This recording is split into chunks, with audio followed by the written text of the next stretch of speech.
दोस्तों, मुझे पूरा यकीन है कि इंडिया में हर व्यक्ति ने ऑपरेशन सिंदूर को बहुत ही क्लोजली फॉलो किया है। लेकिन जितने लोग ये जानते हैं कि ऑपरेशन सिंदूर हमारा सक्सेसफुल था, पर क्या आपको पता है कि क्या हम ऑपरेशन सिंदूर 2.0 के लिए तैयार? चलिए इस एनालिसिस के बारे में बात। ऑपरेशन सिंदूर तो एक सीक्रेट मिलिट्री स्ट्राइक थी जिसमें no ground invasion, no border crossing, but still direct hit on enemy targets with surgical precision हुआ था। ऑलराइट, और अब एक्सपर्ट्स कह रहे हैं कि ऑपरेशन सिंदूर 2.0 आ रहा है और इंडिया मस्ट बी रेडी। ठीक है, अब ऑपरेशन सिंदूर 2.0 से पहले समझिए कि ऑपरेशन सिंदूर जो था वो टेक ड्रिवन था, प्रिसिजन बेस्ड था और मिनिमम एक्सपोजर था।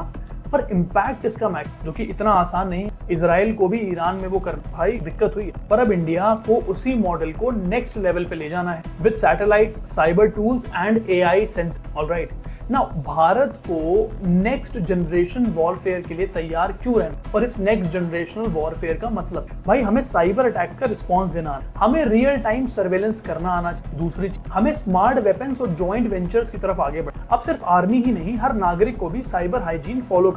Alright, the media battle in India during operation Sindoor वो हमने हार। जब ऑपरेशन सिंदूर लॉन्च हुआ था तो एनिमी ने क्या किया, अपना मीडिया नैरेटिव कैप्चर कर लिया और देश दुनिया से हम पर प्रेशर बनाना शुरू कर दिया यूजिंग मीडिया। जैसे वॉशिंगटन पोस्ट, न्यूयॉर्क टाइम्स, आपने इनकी रिपोर्ट्स तो देखी होंगी, दे वर कंटिन्यूअसली कंडेमिंग अस।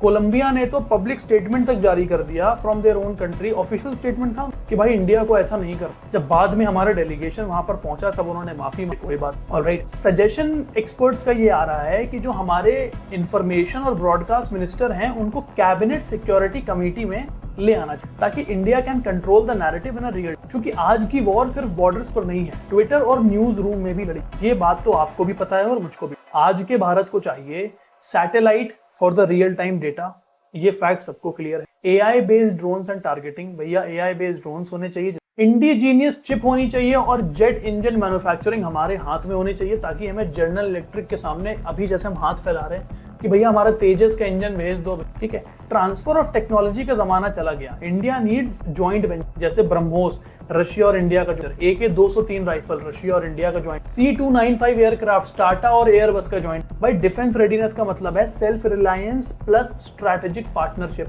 ठीक है, ये होता है भाई। अब मोटा मोटा तो बस यहीं तक था guys, whatever I was trying to say to you guys. अगर आपको वीडियो अच्छा लगे तो like, share and subscribe. Till then.